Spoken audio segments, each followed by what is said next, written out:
¿Quién como Dios? Nadie como Dios, querida familia misionera del amor de Dios. Tengan ustedes un bendecido día en el Señor. Hoy, jueves 7 de noviembre del 2024, contemplamos pues el Evangelio según San Lucas, capítulo 15, versículos del 1 al 10. En aquel tiempo solían acercarse a Jesús todos los publicanos y los pecadores a escucharle, y los fariseos y los escribas murmuraban entre ellos: Ese escoge a los pecadores y come con ellos. Jesús les dijo esta parábola: si uno de vosotros tiene 100 ovejas y se le pierde una, ¿no deja las 99 en el campo y va tras la descarriada hasta que la encuentra? Y cuando la encuentre, se carga sobre los hombros muy contento, y al llegar a casa reúne a los amigos y a los vecinos a decirles: felicítenme, he encontrado la oveja que se había perdido. Os digo que así también habrá alegría en el reino por un solo pecador que se convierta, que las 99 justos que no necesitan convertirse. Y si una mujer tiene 10 monedas y que se le pierde una, ¿no enciende una lámpara y barre la casa y busca con cuidado hasta que la encuentra? Y cuando la encuentra, reúne a las amigas y a las vecinas para decirles: felicítenme, he encontrado la moneda que se me había perdido. Os digo que de la misma alegría habrá entre los ángeles de Dios por un solo pecador que se convierta. Palabra del Señor. Gloria a ti, Señor Jesús. Queridos hermanos, volvemos después de un tiempito de estando en unas situaciones muy complicadas en mi vida. Volvemos nuevamente a hacer una reflexión y análisis de lo que Dios quiere en cada uno de nosotros. Y hoy vemos justamente en el Evangelio de San Lucas, que ha recogido quizás una de las más bellas parábolas de Jesús, pues son las que de alguna manera nos expresan el infinito ese incansable amor y sobre todo misericordia de Dios por todos nosotros, que somos sus hijos, que somos pecadores. Amén. En definitiva, hermanos, Dios no quiere que nadie se pierda. Por eso arriesga lo que nosotros quizás no haríamos: dejar esas 99 ovejas. Fíjate, hermano, que sí arriesga. Entonces, si Dios arriesga todo por ti y por mí, ¿es política de Dios la condenación? Por supuesto que si alguno lo duda, podemos a pensarnos que no es así. Dios nos ama, hermanos. Tenemos que meternos esta idea, no solo en la cabeza, sino en el centro de nuestro corazón. Nos ama a pesar de nuestras debilidades y pecados. Nos ama como somos. Aunque claro está que busca continuamente que salgamos de nuestra miseria espiritual. No es un Dios pues que está siempre acusando, sino es un Dios que está siempre salvando, hermanos. ¿De dónde salió la idea por ahí quizás que dice de que Dios es un policía que busca condenar, o que busca por ahí quizás juzgar? Definitivamente no sé si es que alguien cree que Dios es eso, que Dios es una persona castigadora. No lo sé, hermanos. No sé dónde salió esa idea, pero estoy convencido que Dios no es eso. Pero lo que sé, sí, definitivamente, es que tenemos que cambiar nuestra vida. Tenemos que cambiarla definitivamente, pues Jesús nos ha revelado que Dios es un Dios amoroso, que se alegra cuando uno de nosotros decide dejar su vida de pecado para iniciar un camino de conversión, pero en su amor. Amén. Jesús ha venido por ti y por mí, hermano, hermana. No porque somos buenos, sino porque somos verdaderamente pecadores. Somos frágiles, somos limitados y necesitamos de la misericordia de Dios. Si volteamos a nuestro alrededor, hermanos, definitivamente nos encontraremos con muchos de estos pequeños que se han extraviado, como estas ovejas, hombres y mujeres que son, o por distintas razones o motivos, se encuentran lejos del Evangelio, lejos de Cristo. Hombres, mujeres, jóvenes, adultos que se han dejado engañar quizás por la apariencia del mundo, que se encuentran perdidos en ese consumismo. Amén. Y en tantas lógicas e ideologías que nos pueda poner hoy día. Hermanos, es que tenemos que darnos cuenta que existe la sensualidad, el gusto, el placer, por todo ello. Inclusive en la misma pobreza, miserable pobreza. Algunos incluso en los vicios, en las drogas, en la pornografía, en la lujuria, en tantas cosas, hermanos.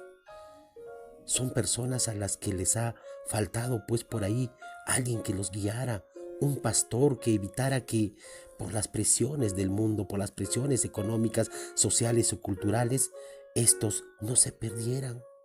Amén. Tú y yo, tú y yo debemos y podemos hacer algo entonces, cada uno según sus posibilidades. Y Él ha llamado, y ese llamado de Dios, pues en su corazón definitivamente podrá hacerlo resurgir. Pero todos debemos de orar e interesarnos por ellos, hermanos, en vez de juzgarlos, en vez de condenarlos, en vez de criticarlos. Ora, pide y hagamos lo contrario. Hagamos lo que en nuestras manos pueda hacerlo para que Dios contemplar esa acción. Hermanos, recordemos una vez más que Dios no vino a condenar al mundo, sino a salvarlo. Y lo hizo acogiendo a los pecadores, que con plena confianza se acercaban a Jesús, dice el Evangelio, para oírle. Y ya que Él les curaba el alma como un médico que cura el cuerpo de los enfermos. Los fariseos muchas veces se creían y se tenían dados por buenos y no sentían quizás necesidad del médico. Y es por ello, hermanos, que nos dice hoy el Evangelio que Jesús propuso las parábolas que leemos hoy. Hermanos, si Dios y si nosotros nos sentimos espiritualmente enfermos, Jesús nos atenderá, tenlo por seguro que sí, y se alegrará de que acudamos a Él. Sí, hermanos. En cambio, como los orgullosos fariseos, quizás por ahí podemos pensar que no es necesario pedir perdón. Yo no necesito pedir perdón, yo estoy bien. El pecador es Él es el que se alejó de Dios. No, yo estoy bien. El médico divino no podría obrar en esas personas, hermanos, ni en nosotros si actuamos como tal. Sentirnos pecadores lo hemos de hacer cada vez que recitamos el Padre Nuestro, ya que en este Padre Nuestro decimos, perdona nuestras ofensas. Y cuando muchas veces hemos de agradarle que lo haga, cuánto agradecimiento, hermanos, también hemos de sentir por el sacramento de la reconciliación que ha puesto en nuestro alcance tan compasivamente. Que esa soberbia no los haga menospreciar, hermanos. San Agustín nos dice que Jesucristo, Dios hombre, es Dios, nos dio ese ejemplo de humildad para curarnos de ese tumor de la soberbia, del orgullo, de la vanidad. Ya que la gran miseria, hermanos, es el hombre soberbio, pero más grande es la misericordia del Dios humilde. Amén. Hermano, hermana, ponte a pensar.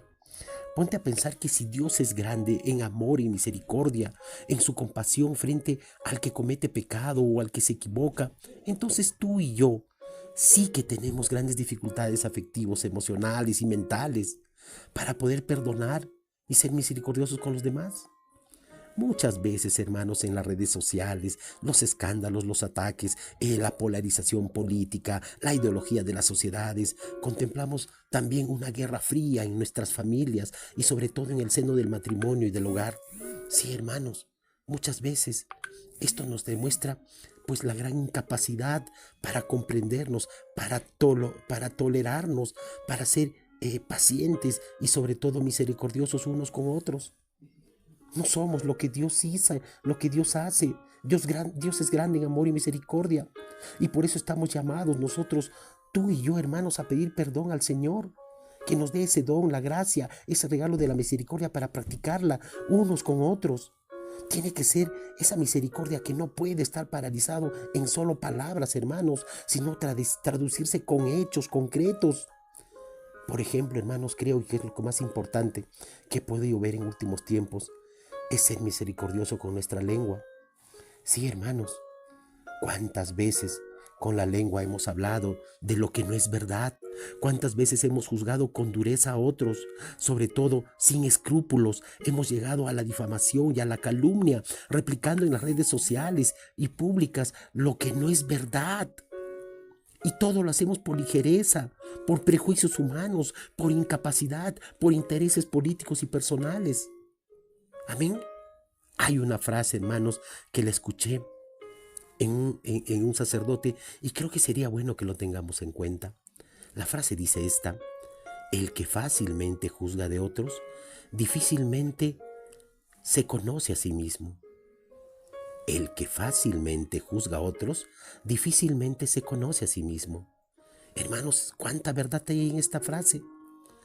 Porque cuando hablamos de los defectos ajenos, pues nos damos cuenta que poco conocemos nuestros propios límites y defectos personales. Tenemos que tener entonces una mirada distinta frente a las personas. Es que exigimos a los demás muchas veces cuando ni nosotros mismos podemos hacernos o exigirnos, y actuamos como los fariseos, aquellos que no pueden dar. Amén.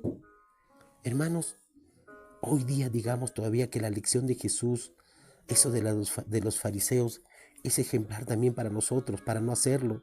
No podemos alejar de nosotros a los pecadores. El Señor quiere que nos amemos como Él nos ha amado, hermanos, por más que nos cueste.